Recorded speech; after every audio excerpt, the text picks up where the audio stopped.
Assalamualaikum warahmatullahi wabarakatuh. Everybody, today we will discuss the material on page 86 ya, tentang about subject, masih subject verb agreements using where plus be. Pada halaman 86 Anda bisa buka.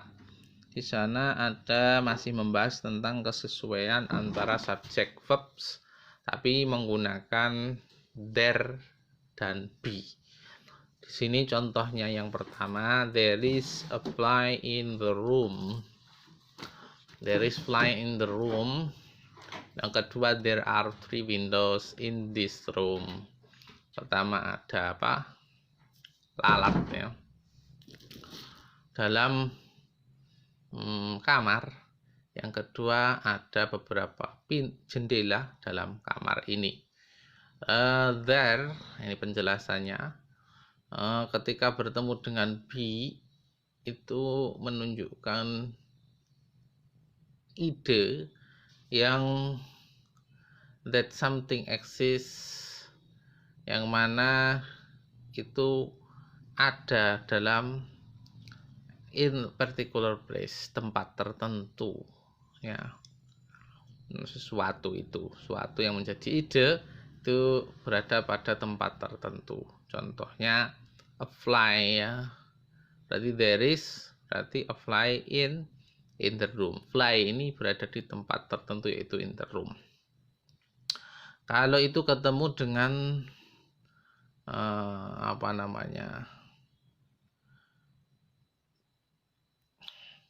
there be ya, itu aja. Terus ketemu sesuatu yang menjadi ide. Terus selanjutnya yang dua adalah there plus be plus subject plus expression of place. There be, kemudian ada subjek dan ekspresi tempat. Contohnya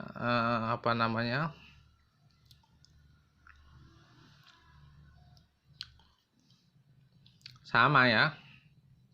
Sebetulnya yang pertama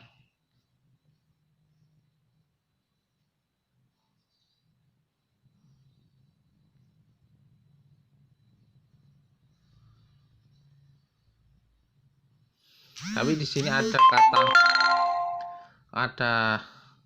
asterik. Sometimes terkadang the expression of place is omitted.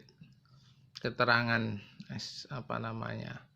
tempat itu kadang dihilangkan ketika makna when the meaning is clear. For example, there are 7 continents, ada 7 benua. The implied expression of place is clearly in the world, di dunia maksudnya.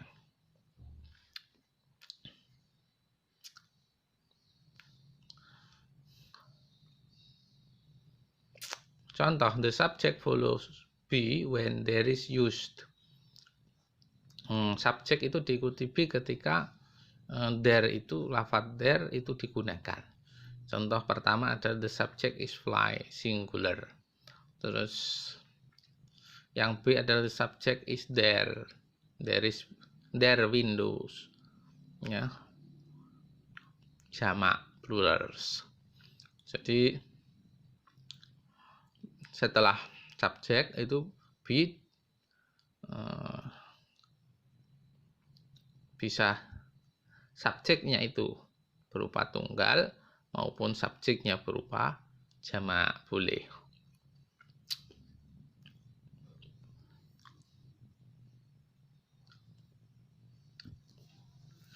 Selanjutnya, dalam informal there is 2 sides to every story.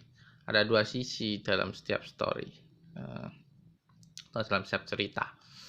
In informal spoken English, dalam bahasa Inggris yang informal, tidak resmi, some native speaker use a singular verb.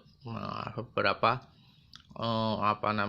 penutur bahasa asli menggunakan verb atau kata kerja yang tunggal. Even when the subject is plural, walaupun subjeknya jamak. The use of this form is fairly frequent, but is not generally considered to be grammatically correct. Penggunaan bentuk ini itu frekuensinya jarang terjadi, akan tetapi walaupun tidak ini bahkan ini tidak dianggap secara umum dalam tidak dianggap benar secara gramatikal, secara grammar secara umum. Penggunaan kayak ini, there is, mestinya there are two sides, tapi there is itu boleh. Demikian saya kira untuk penjelasan subject verb agreements tentang penggunaan penggunaan there dan be. Thank you very much ya. Happy studying. See you next. Assalamualaikum warahmatullahi wabarakatuh.